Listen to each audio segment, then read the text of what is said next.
Hello friends, my soul purpose my soul mission में आपका बहुत बहुत स्वागत है एंड वेरी गुड इवनिंग। दोस्तों, कैसे हैं आप?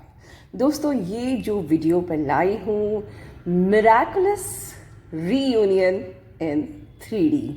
यस, ये एक टेस्टिमनी है डिवाइन फेमिनिन की, जिन्होंने 4 साल बाद मिराकुलस रीयूनियन उनका हुआ इन 3D। तो अब हम ये समझते हैं कि कौन कहता है कि ये जर्नी सिर्फ अध्यात्म की है।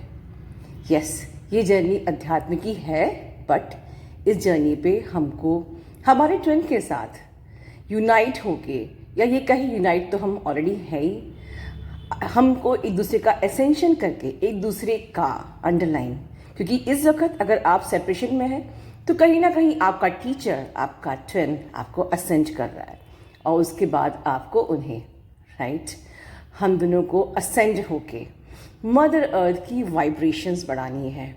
हम दोनों को फॉल्स प्रोग्रामिंग चेंज करनी है। हम दोनों को यूनाइट होके पॉजिटिव वाइब्रेशंस बढ़ानी है। क्रिएटिविटी की वाइब्रेशंस बढ़ानी है, एक अच्छी वाइब्रेशन बढ़ानी है, एक नया युग क्रिएट करना है। ये जो जर्नी है, ये सिर्फ अध्यात्म की नहीं है, ये जर्नी प्यार की जर्नी है, लव, एसेंशन और एक नए युग को बदलने की। लेकिन उसके पहले आपको खुद को बदलना होगा। तो आर यू श्योर कि आपने खुद को बदल लिया? कई लोग कहते हैं, मैम 2 साल हो गया, 3 साल हो गया, अभी तक डीएम लौट के नहीं आया। पहला क्वेश्चन तो मेरा आपसे ये है कि क्या सच में आपने अपने डीएम को क्लेम किया है? क्या अभी भी कोई फियर तो नहीं है? अभी भी कोई डाउट तो नहीं है? बताइए। अभी भी कोई फैमिली प्रेशर तो नहीं है? Are you strong enough to claim your twin flame? Right?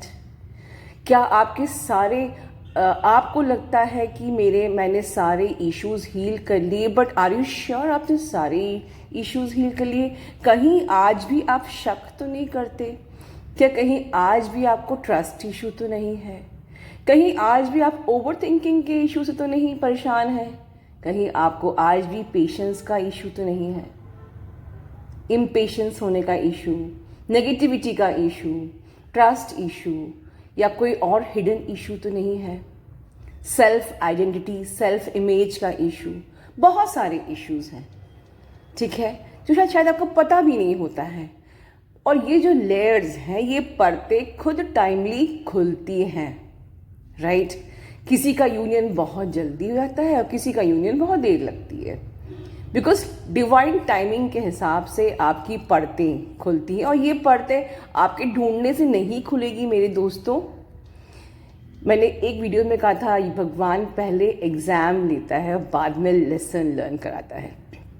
वो डिवाइन कब आपका टेस्ट ले ले और कब आपको अपनी उन परतों का पता चले, it could be happen any time, right?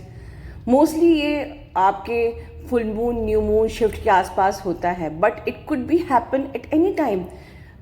दिन के समय, रात के समय, शाम के समय, सुबह के समय, किसी भी समय आपकी कौन सी परत खुलनी होगी, ये यूनिवर्स डिसाइड करता है। और जब वो परत खुलने को होती है तो एक इम्तिहान होता है आपका। और अगर आपने अपने ट्विन को क्लेम किया है बिल्कुल स्ट्रांगली, ऑथेंटिकली, ऑनेस्टली, तो आप पास भी हो जाते हो, ठीक है दोस्तों? इनर वर्क स्टार्ट करने के पहले, चाहे वो हमारे न्यू सब्सक्राइबर सुन रहे हो, चाहे हमारे पुराने सब्सक्राइबर सुन रहे हो, ऑलवेज हमें ये इंटेंशन सेट कर लेना चाहिए कि मैं ग्रैटिट्यूड के मोड में रहूँगी, मैं हमेशा फॉरगिवनेस की मोड में रहूँगी, मैं हमेशा सरेंडर की मोड में रहूँगी, मैं हमेशा पॉजिटिव रहूँगी और मैं हमेशा फियरलेस रहूँगी, राइट? और उसके बाद भगवान पे ट्रस्ट करूँगी, भगवान को कभी छोड़ूंगी नहीं। दोस्तों, आप एक बात याद रखिए, आपके भगवान को पता है कि आपको क्या चाहिए। मेरी ये लाइन बहुत ध्यान से सुनिए। आपके भगवान को पता है कि आपको क्या चाहिए, बट आपको नहीं पता कि उनका प्लान आपके लिए क्या है। जब आप खड़े होके रात में सोने की जगह रोते हो, आसमान पे खड़े होके तारों को देखते हुए, चाँद को देखते हुए आंसू बहाते हो, ठीक है, तो क्या उसे नहीं पता कि आप रो रहे हो, आंसू बहा रहे हो? आप दिन और रात उस इंसान को मैनिफेस्ट कर रहे हो, पर वो आपको दे भी नहीं रहा है। इतना कठोर है आपका भगवान? नहीं दोस्तों, उसे सब पता है कि आपको क्या चाहिए, बट आपको नहीं पता कि उसने आपके लिए क्या प्लान किया है और कब प्लान किया है। तो ये वीडियो जो हम आगे सुनेंगे डिवाइन फेमिनिन के मिराकुलस रीयूनियन की, आप लोगों को मुझे एक दक्षिणा देनी पड़ेगी कमेंट बॉक्स में। प्रॉमिस करिए कि कितनी भी नेगेटिविटी आ जाए, कितना भी आपका ट्रस्ट इशू आपको ट्रिगर करे, आप भगवान को कभी नहीं छोड़ेंगे। आप भगवान की ऑथेंटिसिटी पे कभी क्लेम नहीं करें। कोई ये नहीं कहेगा कि भगवान तो होते ही नहीं है, सब बकवास है और सब झूठ है। ऐसा कोई नहीं कहेगा, ऐसा कोई नहीं सोचेगा, चाहे आपका ट्विन आए या ना आए। बस इतनी दक्षिणा मुझे दे दीजिए कमेंट बॉक्स में। हर एक सब्सक्राइबर, चाहे वो साइलेंट हो चाहे वो एक्टिव हो, सबको आज प्रॉमिस करना होगा कि वो डिवाइन को छोड़ेंगे नहीं, वो ट्रस्ट करेंगे, वो सरेंडर करेंगे, वो डिवाइन के प्लान के लिए इंतज़ार करेंगे, वो डिवाइन के प्लान के लिए सरेंडर है। Please promise me at the comment box and please bless divine feminine for her future. उनकी इतनी खूबसूरत जो रियूनियन हुई है, हम सब मिलके उनको ढेर सारी ब्लेसिंग्स देते हैं। God bless you all, love you all. Hello angel ma'am, नमस्ते। पहले गुरु माँ मैं आपको बहुत सारा थैंक यू बोलना चाहती हूँ। जो प्रीसियस गाइडेंस आप देते हो, ऐसा गाइडेंस तो कोई कहीं नहीं देता मैम। आपके वजह से आज मेरा एक्चुअली में रियूनियन क्या होता है वो मैं समझ पाई हूँ। और मैं पहले बहुत ऐसा सोचा करती थी कि ये रियूनियन क्या होता है, किसे रियूनियन कहते हैं। मैं मेरे माइंडसेट में यही था कि शादी ही रियूनियन होता है, लेकिन आज मैं आपके वजह से ये समझ पाई जब मेरा रियूनियन हुआ कि एक्चुअली ये रियूनियन होता किस चीज़ का है। क्योंकि एक्चुअली मेरा जो हारमोनियस रियूनियन था वो 30 दिसंबर को ही हो गया था, जो मैंने आपको बताया था मैम। लेकिन मेरा 3D में हम नहीं मिले थे। कुछ 4 साल हो गए हम नहीं मिले थे, मैं और मेरे डीएम कभी नहीं मिले थे। बबल फीज के बाद सिर्फ एक ही बार मिले थे हम, और उसके बाद से नहीं मिले थे। इसी में ही हमारा सेपरेशन फेज आया और जो सोल शॉक वो सब हुआ। और जब मैं बताना चाहती हूँ कि सिर्फ आपकी वीडियोस देखकर, आपकी माई 11 इनर वर्क को फॉलो करके, और आप जो बोलते हो गोल्डन हार्ट मेडिटेशन, और बाकी आपकी जो सेशंस और आपकी गाइडेंस, आपकी वीडियोस, वो सब की वजह से ही आज मैं इतना बैलेंस हो पाई हूँ और मेरा रियूनियन इस तरह हो पाया है 3D में। आप कहते हैं ना, मतलब यूनिवर्स कैसे भी करके जब रियूनियन कराना होता है तो वो करा ही देता है, हमें दिमाग लगाने की ज़रूरत ही नहीं होती। मैं ये समझ पाई हूँ आज, क्योंकि मेरे डीएम जो हैं वो दिल्ली में रहते हैं और मैं रहती हूँ यहाँ उड़ीसा में, जो कि डिस्टेंस बहुत ज़्यादा है हम दोनों के बीच। मतलब मिलना तो इम्पॉसिबल सा बात हो जाता है। लेकिन मेरा ऐसे मिरेकलेस 3D रियूनियन हुआ, जो कि मैंने कभी सपने में भी नहीं सोचा था कि ऐसा भी रियूनियन होता है। यूनिवर्स जब मिलाना चाहते हैं वो सच में मिला देता है। ऐसा हुआ मैम कि अभी 22 तारीख को सडनली रात के 9 बजे मेरे डीएम का कॉल आया और उन्होंने कहा मुझे तुमसे अभी का अभी मिलना है, जैसे भी करके अभी के अभी मुझे तुमसे मिलना है। मैं शॉक्ड हो गई, एक इंसान दिल्ली में है और मैं उड़ीसा में, इतना डिस्टेंस के बाद ये रात की 10 बजे भला मेरे से कैसे मिल सकता है, ये कैसे पॉसिबल है। लेकिन ऐसा हुआ क्योंकि मैं बहुत दिन पहले ही उनकी कॉल का वेट कर रही थी, क्योंकि मैंने कहीं से सुना था कि वो यहाँ आ रहे हैं, उड़ीसा आ रहे हैं। लेकिन मैंने 1 हफ्ते तक उनका कॉल का बस वेट किया, जो कि मेरा सबसे बड़ा गलती था। और वेटिंग की एनर्जी में हम जब तक रहते हैं तब तक सच में डीएम का कभी कॉल नहीं आता है कि डीएम भले ही वो प्यार करते हैं लेकिन बोलेंगे नहीं। वैसे ही मैं वेटिंग में थी, लेकिन उस दिन मैंने सोचा छोड़ो, अब वो नहीं आएंगे, मैं ही वेटिंग में हूँ, मैं ही ऑब्सेशन में हूँ बेकार में। ऐसा सोच के मैंने उनका कॉल का वेट करना बिल्कुल बंद कर दिया 18 तारीख को। और 22 तारीख को उनका सडनली कॉल आता है रात के 9 बजे कि मेरे को तुमसे अभी का अभी मिलना है। और वो सडनली मेरे पास आए, मतलब मेरे घर के सामने आ गए रात के 10 बजे मैम। मतलब मेरे डीएम जिसको मैं 4 साल से देखने के लिए तरस रही थी, वो रात के 10 बजे मेरे घर के सामने खड़े थे, जो कि मतलब मेरे लिए एक सपने से बढ़ के कुछ नहीं था। वो एक सपना था कि क्या था मैं कुछ समझ नहीं पाई। ये रात के 10 बजे एक इंसान, मतलब मैं यूनिवर्स को तो थैंक यू बोली।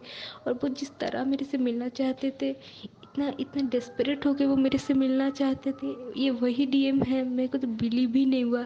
जो डीएम मेरे को ये मतलब बहुत ज़्यादा एब्यूज़ करते थे, मतलब एब्यूज़ तो नहीं करते थे, बट बात ऐसा था कि मेरे अंदर बहुत सारी कमियां थी और बहुत सारे वुंड्स, बहुत सारे लेयर्स थे जिसके वजह से मेरे डीएम बस मेरे को ये दिखाते थे। उसको ही मैं ऐसा समझती थी कि मेरे डीएम मेरे से प्यार नहीं करते या फिर वो थर्ड पार्टी में है। तो कहीं ना कहीं मैंने ये एनालाइज़ किया कि वो जो जो चीज़ एक्चुअली मेरे को मिरर करते हैं, दिखाते हैं, जो भी कभी मेरे को गाली देते थे या फिर कभी भी मेरे को कुछ बोलते थे, वो एक्चुअली में वो गाली नहीं देते थे, कुछ बोलते नहीं थे, वो बस मुझे मेरा ही मिरर दिखाते थे। ये सब चीज़ें मैं जब से समझना स्टार्ट की, मैंने अपनी डीएम को ना अपने मन में, ना अपने मतलब माइंड से कभी भी उनको कर्ज नहीं किया, बिल्कुल भी उनको गालियाँ नहीं दी। लेकिन जब मेरे को ये सब नहीं समझ आता था, आपकी वीडियोस नहीं थे, तब मैं उनको बहुत ज़्यादा कर्ज किया करती थी। बहुत ज़्यादा मैं उनको उल्टा सीधा बोल दिया करती थी कि तुम ऐसे हो, तुम वैसे हो। लेकिन मेरे को जब समझ आया कि नहीं, डीएम एक्चुअली हमसे हमसे भी ज़्यादा प्यार करते हैं, ये बात मुझे पता चला। बट वो लोग एक्सप्रेस नहीं करते हैं, और हमारी ही लेयर्स की वजह से, हमारी ही गलती की वजह से एक्चुअली सारी कमियाँ एक्चुअली हमारे ही अंदर होती है, क्योंकि हम अपने आप को इग्नोर करते हैं। हम सोचते हैं कि डीएम बाहर है, वो जो शरीर उसका दिख रहा है वही हमारा डीएम है, बट हम कभी ये नहीं जानते कि हमारे अंदर ही हमारा डीएम है, जिसे जिसे सुबह संवारना है, जिसे जिसे प्यार देना है, अपने अंदर की डीएम को प्यार देना है, तभी बाहर का डीएम वापस आते हैं। तो मैंने बस ये जब से जाना तब से मैं हर दिन लव वाइब्रेशन सेंड किया करती थी। बस कभी भी अगर उनका याद आता है, कभी भी कुछ भी होता है, कोई भी नेगेटिविटी मेरे पास आती है, तो मैं बस अपने सीने पे हाथ रख के बोलती हूँ I love you, I love you. मेरे डीएम का नाम लेकर बोलती हूँ मैं आई लव यू। तो ऐसा मैंने किया आपकी बात मान कर। लेकिन ये इतना पावरफुल होता है मेरे को नहीं पता था, ये जितना पावरफुल इसका असर आया। और एक चीज़ मैं अपनी सारी सोल सिस्टर्स को बताना चाहूँगी कि हमेशा एंजल प्रोटेक्शन में रही है, क्योंकि ये अगर हम एंजल प्रोटेक्शन नहीं लेते हैं, अगर हम कभी भी एंजल प्रोटेक्शन लेना भूल जाएं या फिर किसी भी भगवान का प्रोटेक्शन लें, क्योंकि अगर हम ये एंजल प्रोटेक्शन लेना भूल जाएंगे तो नेगेटिविटी हमारे ऊपर बिल्कुल हावी हो जाएगी, और हमसे वो काम करा देगी जो कि बाद में हमारी रियूनियन को डिले कर सकती है, या फिर हमारे डीएनए टेम्पलेट को भी मतलब ख़राब कर सकती है। मेरे साथ भी ऐसा हुआ था जब मेरा हारमोनियस रीयूनियन हुआ था। उस टाइम मैंने बिल्कुल भी एंजल प्रोटेक्शन नहीं लेती थी, और एंजल प्रोटेक्शन ना लेने की वजह से मेरे हारमोनियस रीयूनियन होने के बाद मेरे ऊपर नेगेटिविटी का अटैक हो गया। ऐसा अटैक हुआ कि मेरे माइंड सेट बिल्कुल नेगेटिव होता गया। तो मुझे लगा ये कोई रियूनियन था ही नहीं, शायद ये कोई मेरे को ही वैसा कुछ मिसअंडरस्टैंडिंग हो गया, ऐसा सोची मैं। लेकिन एक्चुअली वो रियूनियन था, बाकी डेमनिक अटैक मेरे ऊपर हो गया था, क्योंकि मैं कोई भी एंजल प्रोटेक्शन नहीं लेती थी, और रियूनियन हो जाने की खुशी में मैंने इनर वर्क भी अच्छे से नहीं किया था कुछ दिनों के लिए। और यही मेरा सबसे बड़ा गलती था, जिसकी वजह से नेगेटिविटी का मेरे ऊपर अटैक हो गया।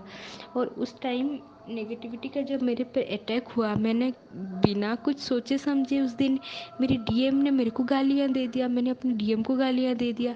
और मैंने, जिसकी वजह से हम दोनों के बीच में झगड़ा हो गया सडनली। फिर उसको भी गालियाँ देने लगी, तो मैं बोली अरे मेरे साथ ये हो क्या रहा है, मैं तो इतना बैलेंस हो चुकी थी, मैं तो इतना ज़्यादा इतना स्टेबल हो गई हूँ, मेरे डीएम इतने ज़्यादा बदल गए, तो फिर ये अचानक से ये झगड़ा, ये सब क्या हो गया अचानक से हमारे बीच में। फिर फिर इतनी ज़्यादा मेरे पे नेगेटिविटी का मतलब अटैक हो गया था कि मैंने अपनी चैनल, जो मैम को भी मैंने व्हाट्सअप में उल्टा सीधा लिख दिया था कि मैम हम मेरा क्या, मैंने पता नहीं बहुत कुछ उल्टा सीधा लिख दिया था। एक्चुअली डेमंस मेरे से ये लिखवाए थे कि मैंने मैम को मैसेज कर दिया उल्टा सीधा। ये भी सुबह के बाद था, मतलब 2-3 बजे, रात के 2-3 बजे। मुझे बाद में बहुत बुरा लगा कि ये मैं क्या कर रही हूँ, मेरा हाथ हाथ नहीं रुक रहा है, मैं बिल्कुल चैनल के बारे में लिखते जा रही हूँ, मैम को उल्टा सीधा लिखते जा रही हूँ। मैंने सोचा ये मेरे से क्या हो रहा है, हमारा चैनल तो हमारा मंदिर है, हमारी मैम तो हमारी गुरुमा, मतलब इनकी वजह से ही आज हम यहाँ पर हैं। फिर मैं ऐसा क्या कर रही हूँ, ये मैं क्या कर रही हूँ, ऐसा सोच रही हूँ, लेकिन मैं अपने हाथों को रोक नहीं पा रही थी, और पता नहीं क्या क्या मैं टाइप किए जा रही थी व्हाट्सअप में। मैम को मैंने मैसेज किया, यहाँ तक कि मैम को बहुत ज़्यादा इरिटेट परेशान भी कर दी उस दिन। फिर मैंने सोच बैठ कर मेडिटेट किया, और उसी दिन एक एक मैम का चैनलिंग आया कि ट्रैप ट्रैप में आ सकते हो अगर कोई एंजल प्रोटेक्शन ना ले तो सडनली मैंने अपने ऊपर एंजल प्रोटेक्शन ले लिया। और जैसे ही मैंने एंजल प्रोटेक्शन लिया, वैसे ही मेरा माइंडसेट फिर से पहले जैसा हो गया। वो सारी नेगेटिविटी मेरे अंदर से चली गई। जब मेरी सारी नेगेटिविटी अंदर से चली गई, तब मैंने सोचा अरे ये मैंने क्या कर दिया। अपने डीएम को गालियाँ दे रही थी, मैं सबको कॉस कॉस कर रही थी, मैं रो रही थी, ये मैं कर क्या रही हूँ अचानक से। तो उसके बाद मैंने सोचा कि हाँ, बिना ये एंजल प्रोटेक्शन ना लेने की वजह से नेगेटिविटी ने मेरे ऊपर अटैक कर दिया। और साथ में मेरी एक कमी भी थी कि मेरे को गुस्सा बहुत ज़्यादा आता था, इसीलिए एंजल्स मेरे को गुस्सा दिला दिए, मेरे डीएम को गुस्सा दिला दिए थे। और उस दिन के बाद से मैंने क्या किया, हाँ, हर दिन सुबह सुबह मैं अपने डीएम को एंजल प्रोटेक्शन देती थी, मैं अपने आप को एंजल प्रोटेक्शन देती थी, मैं अपनी फैमिली को एंजल प्रोटेक्शन दे के सोती थी। और वैसे मैं करती गई, और अपनी छाती पे हाथ रख के अपने डीएम को लव वाइब्रेशन सेंड किया करती थी रोज़। इसका असर ये हुआ कि 2 महीने बाद, मतलब December 30 के बाद, आज 24 फरवरी को मेरी डीएम और मैं मिले। 22 फरवरी को फर्स्ट वो रात के 10 बजे मेरे घर के सामने आ गए थे। और हाँ, वहाँ हमारा मतलब एक होता है ना, मैजिकल सा रियूनियन, मतलब सरप्राइज सा रियूनियन वो हुआ। और उसके बाद मैंने रात को मिलना पॉसिबल नहीं होता हुआ, तो मैंने उनको बोल दिया कि जाओ, फिर हम बाद में मिलेंगे। वो चले गए, और 2 दिन बाद हमने फिर मिलने का प्लान किया, और हम मिले। और तब जब हम मिले 24 फरवरी, अभी 2 दिन पहले, तब जो रियूनियन था मेरा, तब मुझे पता चला कि ये लव और रोमांस का रियूनियन नहीं होता है। रियूनियन का मतलब लव और रोमांस नहीं होता है। रियूनियन बहुत बड़ी, बहुत अलग चीज़ होती है। ये जो मैम बोलती है, ये मैंने उस दिन फील किया कि मेरी डीएम का एज सिर्फ 25 ईयर है, और मेरा एज 23 है। लेकिन हम जब मिले आपस में, तो अनकंडीशनल लव जिसको बोलते हैं, वो मैंने अपने डीएम में देखा। ना कि वो ऑब्सेशन वाला प्यार, या फिर वो मेरे अंदर ऑब्सेशन ना उनके अंदर ऑब्सेशन। हमारे अंदर अनकंडीशनल लव था। ऐसा प्यार, मतलब जहाँ कोई नीड नहीं है, मतलब ऐसा लगा जैसे कि, मतलब मैं एक्सप्रेस भी नहीं कर सकती। उसी टाइम जब मैं उनसे मिली, तो इतनी ज़्यादा इनर पीस, इतनी ज़्यादा शांति मुझे मिली। कि मैं एक्सप्रेस भी नहीं कर पा रही हूँ कि वो खुशी क्या थी, वो शांति क्या थी मेरे अंदर। फिर मैंने सोचा, उसी टाइम मेरे माइंड में आया, मैंने क्या इतने दिन से शादी को ही रियूनियन सोच रही थी, लेकिन एक्चुअली रियूनियन क्या होता है मेरे को आज पता चला जब मेरे डीएम मेरे से मिले। डीएम ने गले मिले मेरे से, उन्होंने बहुत सारी बातें की।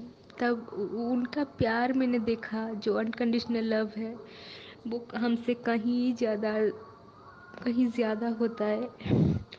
सब सोचते हैं कि डीएम प्यार नहीं करते हैं, डीएम थर्ड पार्टी में है, डीएम वहाँ खुश है, लेकिन मैं कहूँगी हमारे जो डीएम होते हैं वो हमसे भी ज़्यादा हमें प्यार करते हैं। बट हम अपने नहीं, जो परत हमारे ऊपर लगी हुई ना, गंदी लेयर हमारे ऊपर लगी हुई है, इसके वजह से हमें जान ही नहीं पाते हैं कि हमारे डीएम हमसे कितना प्यार करते हैं। लेकिन मैं ये कहूँगी कि जितना प्यार हम अपने डीएम से करते हैं उससे कहीं ज़्यादा कहीं ज़्यादा कहीं ज़्यादा प्यार डीएम हमसे करते हैं। बट बोलते हैं ना, वो दिखाते नहीं है, कुछ बताते नहीं है, कुछ जताते नहीं है। मैंने वही चीज़ देखा मेरे डीएम में, कुछ बताते नहीं, कुछ जताते नहीं, लेकिन प्यार जो है वो अनकंडीशनल है। हम लोग मिले थे कहाँ 4 साल पहले, आज इतने सालों बाद मिले। मतलब तब भी हमारे बीच में, मतलब मैं बता ही नहीं पा रही हूँ कि क्या है वो फीलिंग जो रीयूनियन एक्चुअली का रीयूनियन होता है, अनकंडीशनल लव क्या होता है। तो मैं अपने अपने से अगर मैं कुछ टिप्स देना चाहूँगी रीयूनियन का, तो मैं आप सबको एक ही टिप्स दूँगी, हमेशा यूनिवर्स को सरेंडर रहिए। देखिए आज तक जो भी हमारे लाइफ में हो रहा है वो हम कुछ भी नहीं कर रहे हैं, हमारे हाथ में एक्चुअली में कुछ है ही नहीं। बस हम अपने जो फालतू का दिमाग है वो चलाते रहते हैं, जिसकी वजह से कि हमारे ऊपर ये अटैक हो जाता है या फिर कुछ भी हो जाता है। अगर हम सारी चीज़ अपनी यूनिवर्स पे सरेंडर कर दें तो हमारे ऊपर कोई भी नेगेटिविटी का असर नहीं होगा और सब पॉजिटिव पॉजिटिव और अच्छा अच्छा होगा। तो इसीलिए हमें कभी भी अपने डीएम कभी भी अपने डीएम को कर्स नहीं करना चाहिए, और हमेशा खुद की इशू को देखना चाहिए कि हम में आखिर क्या इशू है, जिसका मिरर हमें हमारा डीएम दिखा रहा है। और डीएम एक्चुअली हमारे टीचर होते हैं, वो बहुत अच्छे, बहुत गुड टीचर जिसको बोलते हैं वो होते हैं हमारे डीएम। और यूनिवर्स पे हमेशा सरेंडर रहिए, और एक चीज़ आप हमेशा बोलिए यूनिवर्स को कि अब मेरी ज़िंदगी आपकी है, आप जैसे मुझे चलाओगे मैं चलूँगी। डीएम से ज़्यादा यूनिवर्स से प्यार करिए, जो मैं की थी। मैंने डीएम से ज़्यादा यूनिवर्स से प्यार किया था। यूनिवर्स से प्यार करोगे तो डीएम कहीं नहीं जाएगा, डीएम जैसे भी आपकी लाइफ में आ जाएंगे वापस। तभी आज हम इतनी कम उम्र में मैं और मेरे डीएम रीयूनाइट हो पाए हैं। हमारा शादी तो नहीं हुआ है आप लोग हमें ब्लेसिंग दीजिए कि हमारा शादी हो जाए। अगर हो जाए तो बहुत अच्छा, ना हो तो भी वो यूनिवर्स पे हमने छोड़ दिया है, सब यूनिवर्स के हाथ में है। Thank you universe, love you universe. लेकिन मैं अपने से आप सभी को, मैं अपनी सारी सोल सिस्टर्स को बोलना चाहती हूँ, हमेशा अपनी जर्नी पे ट्रस्ट करिए, यूनिवर्स पे ट्रस्ट करिए। जो यूनिवर्स इतना दूर लेके आए हैं वो यूनिवर्स आगे भी लेके जाएंगे, और वो हमेशा हमारे साथ रहते हैं, कभी हमें छोड़ते नहीं हैं, हमारे हाथ नहीं छोड़ते हैं। हम ही पागल होते हैं जो ये सोचते हैं कि हमारे डीएम हमसे प्यार नहीं करते, हमारे भगवान हमसे प्यार नहीं करते। बट एक्चुअली मैं ये कहूँगी कि हमारे डिवाइन और हमारा डीएम, हाँ, वो दोनों हमसे बहुत प्यार करते हैं। शायद हम लोग इतना प्यार उन्हें नहीं दे पाते जितना प्यार हमारे डिवाइन और हमारे डीएम हमें करते हैं। बस हमें तो दिखाना होता है, हम जो देखते हैं उसको रियलिटी समझते हैं, हम 5D को देख ही नहीं पाते हैं एक्चुअली में। लेकिन हमारे डीएम वो 5D में रहते हैं हमेशा, सबकॉन्शियस माइंड में वो 5D में ही रहते हैं। भले ही वो 3D में कैसा भी एक्ट कर रहे हो, लेकिन वो दिल से अंदर से सिर्फ और सिर्फ हमसे प्यार करते हैं। और हमारे डिवाइन वो हमारे साथ हर वक्त हर पल रहते हैं। बस हमें ट्रस्ट करना चाहिए और उनका हेल्प मांगना चाहिए जब भी हम नेगेटिविटी में आ जाएं। इसीलिए 3 चीज़ें आप लोग फॉलो करिए।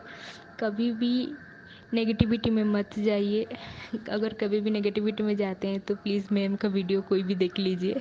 अचानक से पॉजिटिविटी में आ जाते हैं, मैं यही करती हूँ। और सेकंड है कि यूनिवर्स पे पूरा ट्रस्ट करिए, अपनी पूरी की पूरी जिम्मेदारी यूनिवर्स को दे दीजिए। जो भी हो रहा है वो सब यूनिवर्स के हाथ में है, हमारे हाथ में कुछ भी नहीं है। अगर कुछ गलत भी हो रहा है तो उसके पीछे भी कुछ सही रीज़न ही होगा। ऐसा सोच के यूनिवर्स पर सब सरेंडर कर दीजिए। और एंजल प्रोटेक्शन ये तो बहुत ज़रूरी है, आप रोज़ एंजल प्रोटेक्शन लीजिए। एंजल से कहिए कि हमारे और मेरी डीएम के बीच से सारी नेगेटिविटी को आप दूर रखिए और कोई भी उनके माइंड को मैनिपुलेट ना कर सके। ऐसा बोलिए आप आर्कएंजल माइकल को। मैं बोलती हूँ, आप भी बोलिए। ऐसा बोलने से बहुत कुछ चेंज हो जाएगा लाइफ में। और लव वाइब्रेशन हमेशा भेजा करिए और अपनी इशू पे हमेशा वर्क करिए। कहाँ मेरा इशू है, कहाँ मेरा इशू है, कहाँ मैंने गलत किया, ये हमेशा सोचिए। अगर डीएम कुछ बोल रहे हैं तो सोचिए कि वो बोल क्यों रहे हैं, आखिर मैंने कहाँ गलती किया है, अपने पे देखिए। ना कि डीएम को देखो उसने मुझे ऐसा कैसे कह दिया, ऐसा मत सोचो।